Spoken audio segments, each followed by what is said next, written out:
So everybody is still shut up, and they're finally healing from the dog attack. Of course, those that haven't watched, these was not attacked, but everyone in this coop over here was killed. And so you know, life goes on, and we're emotionally getting past that. I think it was a tragedy. It was a shock. The lady did own up to it when she went there to pick up the dog. They did find the owner, and then when she went to pick up the dog, she found that she killed the chickens. But honestly, when he was telling me the story, I watch a lot of police shows.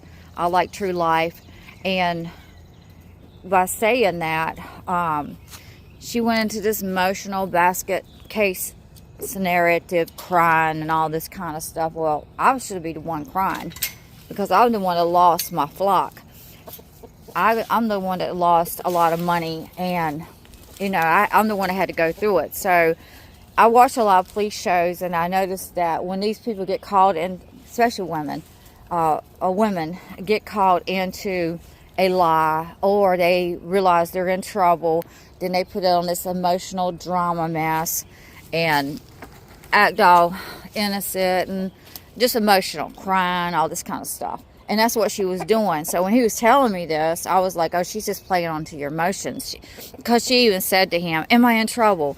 And so he did give me her number, and she said she will pay for it. And I said, no, what I want is you to keep this dog away from here. Because once a dog gets its mind set up that it's going to attack chickens, it will never stop. It will never, ever stop. It has its mindset. It's not about the DNA, because my son had a lab, and in the transition of moving, the dog got out. It would chew through one of these fences right here, force its head, and make the hole bigger and get out. It killed some of my chickens in that process. And you know what? It was fine because hey, it happened, right? So he put a big old fence in the backyard. It had plenty of room. He has show dogs, like hunting show dogs. And so anyways, he had her back there, and he had built this big fence. And then she didn't like boundaries. I had a dog that didn't like boundaries. Of course, it didn't do the damage like it did, his dog. And then the dog would get out, because it just didn't like boundaries. Nice place, nice fencing, nice large area.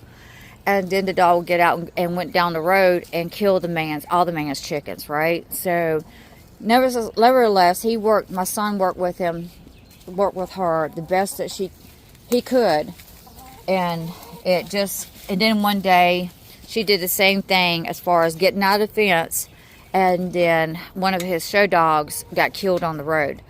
So when some dog has this mindset of killing that's just the way it is. I don't know if it's the wild instinct in them that comes out, the natural wild instinct, but it's definitely not a DNA, because I would say, because his dog was a full-blooded lab. I've had labs, and they're gentle creatures, but they're good watchers. But once they get their mindset, it's on. So these chickens, I can tell, started yesterday afternoon. They're getting to the place that they're emotionally healing. I'm watching them.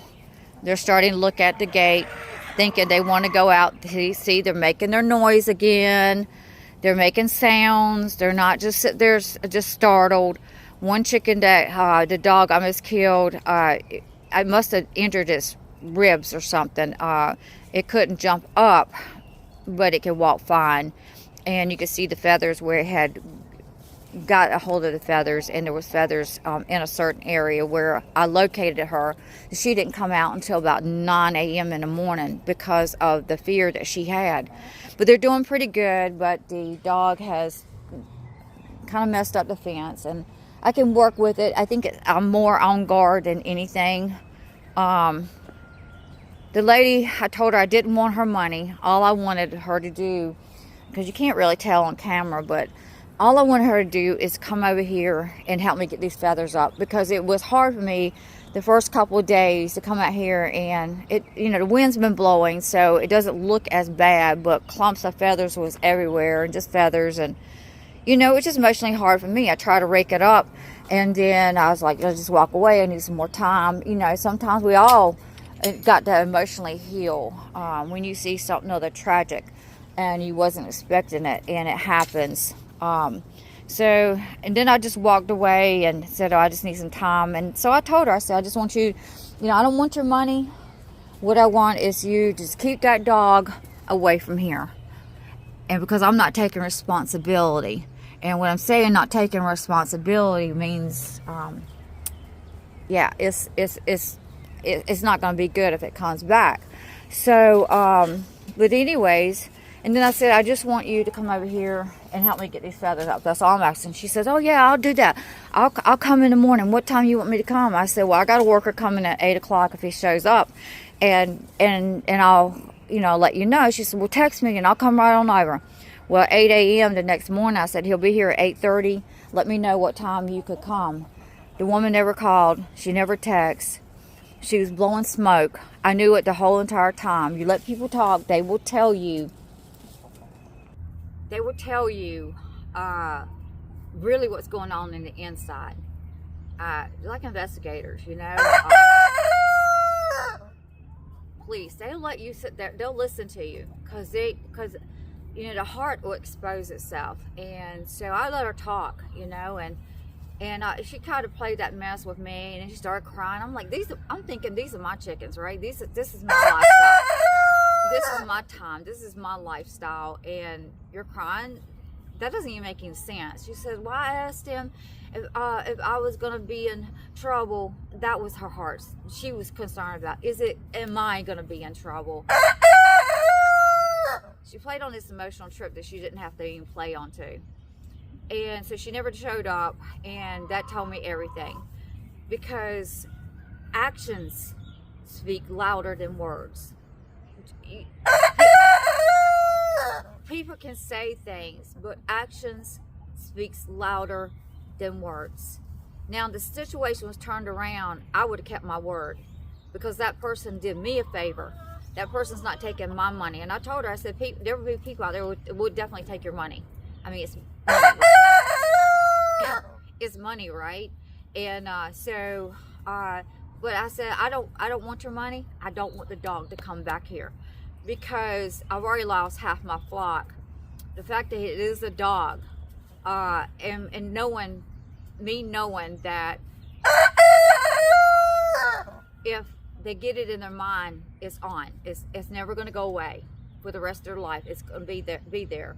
She does live here on the road I live on. And the same thing she told me is that, well, she started doing this crying. Oh, I know how it is. My dog got killed on the road I live on. And I had the skin that was on the road and all this kind of stuff. And so then she said that, you know, she understood about that. But see, now she's got this dog, and she's got another incident going on. So in a short period of time, you got 2 incidences that's happening with the dog. So something's wrong somewhere. And she proclaimed that, the fence is on. She proclaimed that, you know, the dog busted out of the screen. But watch this. So I said, well, you know, the dog killed the chickens, and when I could say it went after my rabbits. That's where I was heading to. I said, and it was going after my cat. She says, oh no, he loves cats.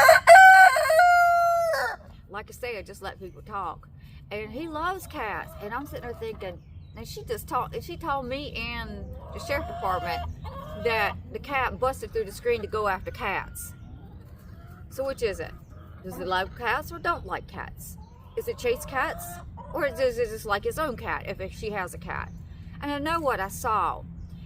If I had to do it all over, I wouldn't have, I think I wouldn't have been as patient. I would correct her on that matter. Which is it? Was it? You said it busted out the screen. That's how it got out. So, and then you're telling me, oh no, it loves cats. So which is it? I mean, which is it? Because I'm telling you what I saw.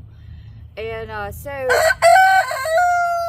the theory of this story is that it turned out just exactly like I thought. I knew it was a bunch of mess. I knew that all she cared about was her. Am I in trouble? You know? Well, if you're in trouble, so this is the deal. So she never showed up. So yesterday morning, I said, I appreciate you responding back. No, I appreciate you not responding back. I mean, you act so emotional, you so caring, you're all this and and you're saying all this. And I'm sitting there thinking, you know, I'm not dumb at this, okay? I dealt with people, I've always dealt with people, and you learn people. And I knew that she was just playing this game, this emotional game, feel sorry for me. And it worked with the sheriff's department, believe it or not. It worked with the man that was there. He says, I've been doing this for, whatever, 23 years or something other. Well, maybe you ain't been out there on the streets. So, and you'll find out that people, I always say people are people, but you also find out those that got something to hide or want something other. You know, people are manipulators. They can be manipulators to get what they want. And so it was an emotional gain, and I was right on it, because the proof is in the pudding. Your actions speak louder than words. If she didn't see, the point of her coming out here picking these feathers, so next time, or help me with these feathers, is so she can think, see what happened, see a little bit of what I saw, see a little bit what I had to deal with, what I'm having to deal with, and so that you will be sure to keep your animal shut up, do what you got to do, be determined to get this not to happen when you've had 2 dogs with 2 incidents in a very short period of time. So, and that was more for her benefit than it was for mine.